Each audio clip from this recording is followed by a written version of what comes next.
German Chancellor Angela Merkel is warning that up to 70% of the German population is likely to contract the coronavirus. As Germany reported its third death from the disease, Merkel said the country must do everything it could to slow the virus's spread and prevent the healthcare system from being overwhelmed. She called on people to show solidarity with the elderly and those with underlying illnesses who are most likely to die if they become infected. Merkel said efforts were also being made at the European Union level to contain the disease and stop the economic fallout.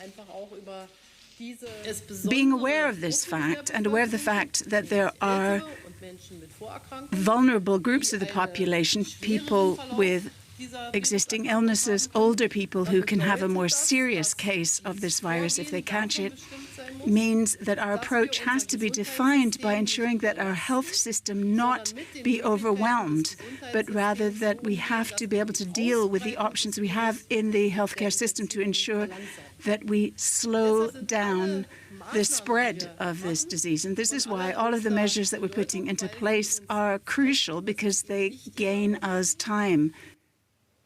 All right, let's talk now about the outbreak here and Germany's response. We have Derek Williams from DW Science with us here in our studio, and we have our chief political editor, Michaela Küffner, also with us. Good to have you both. Michaela, let's start with you. What were the main takeaways from Chancellor Merkel's conference? Well, first of all, that she herself mapped out really the extent of this crisis and how serious the situation is, calling on solidarity here in Germany, also stressing that there should be a European response. She reported from a conference call that there had been between the EU member states on how to respond, some 25 billion euros potentially on the table there. And most strikingly, she was pretty much word by word echoing the expert advice she's receiving with the scientists sitting there in that press conference as well, warning everyone that this crisis is only just beginning, but also calling on the responsibility of local authorities and every individual there. And Michaela, just to make clear, she didn't announce any new measures, did she? Well, officially, what she did say is that there would be a meeting with business leaders this Friday to put new measures in place. But there was no new state of affairs, both in terms of the recommendation by the German health minister, who again echoed scientists by recommending that not more than 1,000 people should be in a room at any given event, and calling on the responsibility of regional authorities to decide whether a football match, for instance, should go ahead. That pretty much, I think, is off the table nationwide here in Germany right now. And also she stressed that this was a test for society, and she hopes that it will pass it. All right, those are the measures in place. Derek, is this the right way to tackle the coronavirus outbreak here in Germany? Well, I think the right way, it's probably the only way at this particular point. I mean, when you're looking at 60 to 70% of the population eventually contracting this infection, the only thing that you can do, and this was repeated over and over in the press conference, is to slow it down. And the main reason that you want to slow it down is because you want to give the health system time to absorb that number of people. And that was the first message that came across. The second message that was repeated over and over again is Germany is really going to has to try to protect its most vulnerable. That includes the elderly. We know that the coronavirus when it infects the elderly, has a much higher mortality rate than it does with younger people, and also people who are chronically ill. Slowing it down also gives researchers an opportunity to work on that vaccine that was also mentioned. Derek, as this outbreak spreads and people are increasingly worried, what is the most important thing to keep in mind here on this outbreak? Well, there are a couple of things that you can't really say too often. I've said them over and over again. Go to the WHO website, look at the 4 or 5 things that you can do personally yourself to help prevent the spread of the coronavirus. They're very, very simple things that include washing your hands and practicing proper coughing etiquette or sneezing etiquette. Very, very simple things. And the other thing that is very important that you can't say too often is that 4 out of 5 people, so around 80% of the people that contract this virus, are not going to end up hospitalized. They're going to have mild symptoms, or they're going to have maybe even be asymptomatic. And so it's important not to panic at this point. It's important to remember that if you get the virus, it's not the end of the world. The chances are you're going to feel it as you would possibly like a flu or even just a bad cold, and you're going to come through it. And afterwards, the good news is that you'll then have immunity from it. All right, those are the important things to keep in mind there. Michele, just quickly coming back to you, we've been talking about the outbreak and approach here in Germany. Can you tell us what the Chancellor said about what's being done on the European level? Well, she said that Europe would want to act together. Then she got a specific question from an Italian journalist, which was rather interesting, asking what that solidarity could mean in concrete terms, whether Germany would send doctors, would send supplies. And the response from Angela Merkel was that this indeed was a stress test for all health systems, and that Germany would look into what it can responsibly do. So it's a very interesting moment in time here, with so many European states not knowing yet how big the force will be with which this virus will hit the own health systems. But what is clear is that money will be on the table, that there will be a lot of compensation for businesses across the European Union, but there were still at the beginning of what is clearly a political learning curve for politicians and for all of us as society. Our chief political editor, Michele Küffner, and Derek Williams with us here in studio. Thank you both very much. Well, as we have heard, Italy is the worst hit country in Europe. The leader of the northern region around Milan has called for stricter measures to be imposed to halt the virus. That appeal coming from Attilio Fontana, as the number of dead increased to 631 and infections exceeded 10,000. Fontana is calling for public transport in the north to be completely suspended. Italy is in the second day of a nationwide lockdown.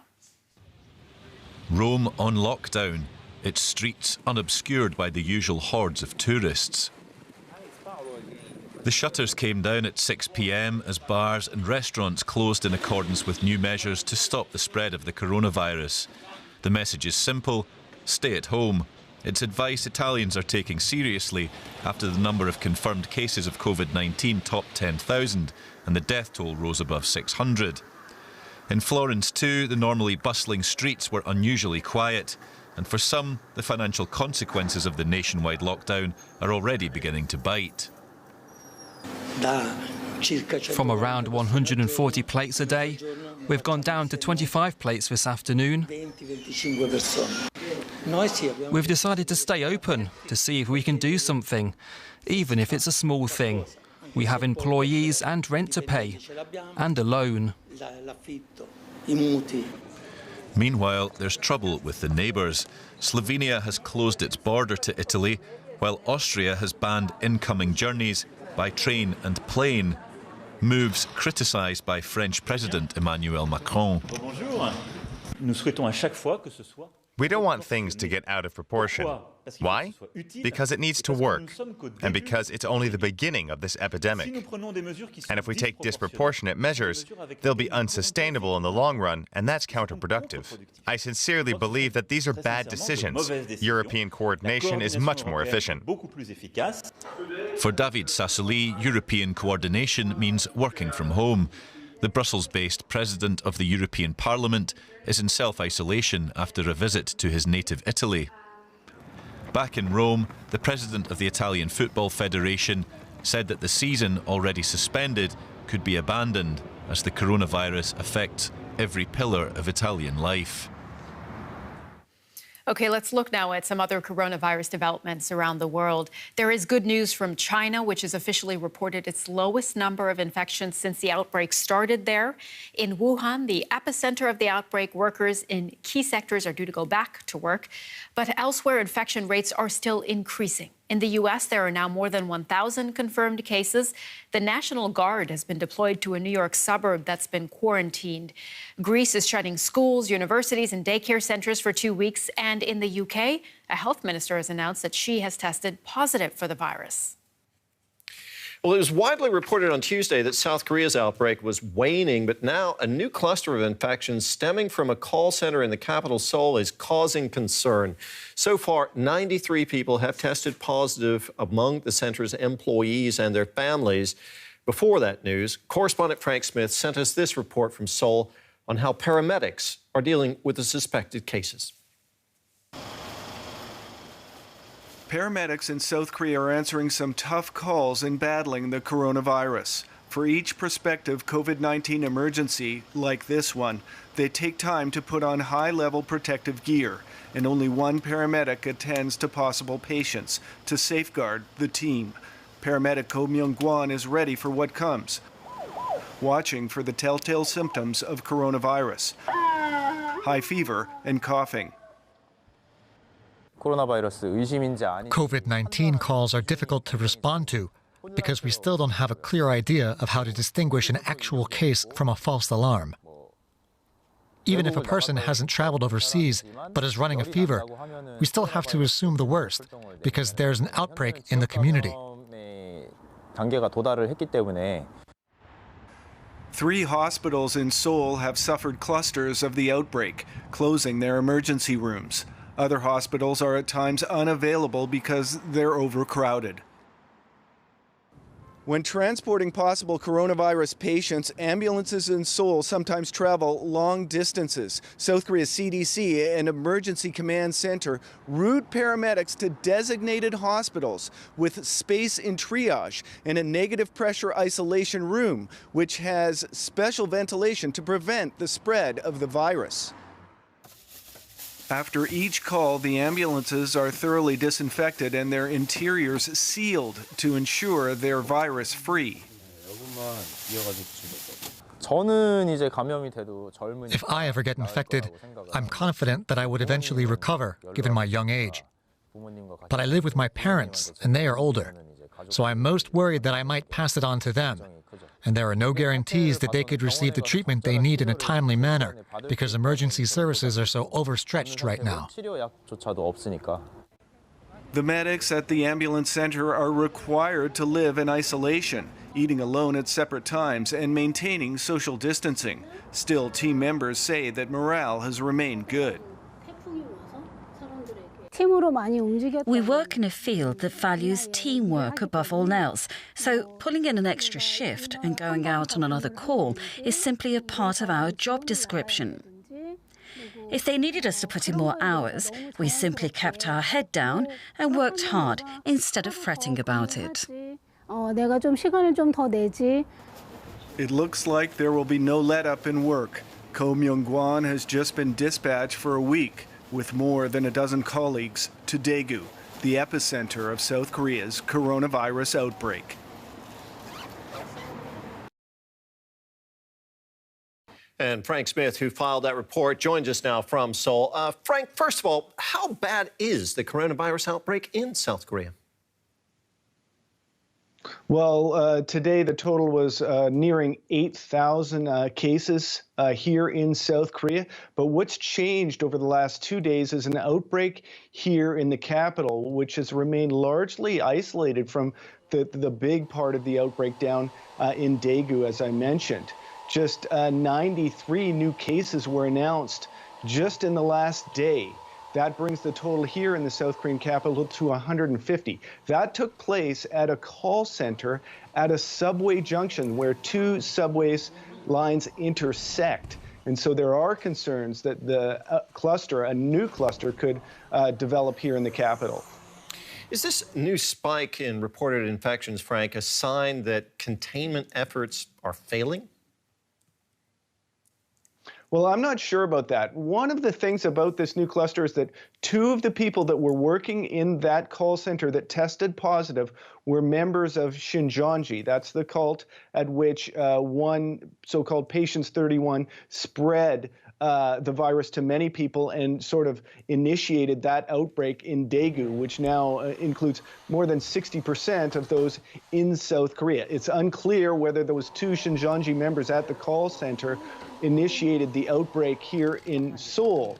So whether or not the containment is succeeding, I think we have to compare where we would be if the government wasn't engaged in the intense PR campaign to see people wash their hands more, wear masks, and stay indoors more and refrain from large public gatherings. South Korea is a major industrial power in Asia. What impact is the coronavirus outbreak having on the economy there?